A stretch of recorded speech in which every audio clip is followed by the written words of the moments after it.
chama cha DCP.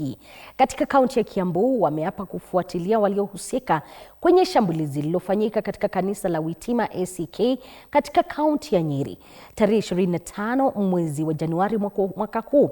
Viongozi hao wamemshtumu vikali Inspekta Jenerali wa polisi Douglas Kanja kwa kutowajibika kwenye masuala ya kulinda na kutetea haki za wananchi. Haya yamejiri baada ya viongozi hao kutembelea mwathiriwa mmoja wa mkasa huo.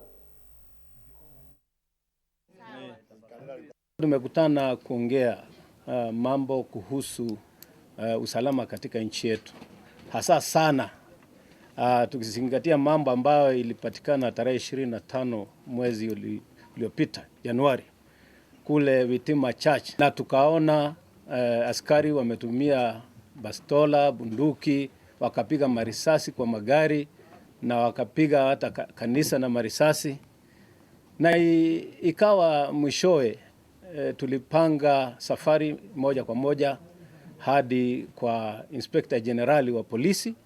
Tukapeleka hiyo habari na tukamwambia amepewa siku ama wiki mbili ili aweze kunasa ambao walifanya hicho kitendo cha uhuni. Hadi wa sasa Inspekta Jenerali hajafanya kitu, lakini tunamwambia siku zimeisha zenye tulikuwa tumekupea. Sasa kama huwezi kutupatia ulinzi, afadhali ujiusulu. Haiwezi kuwa business as usual.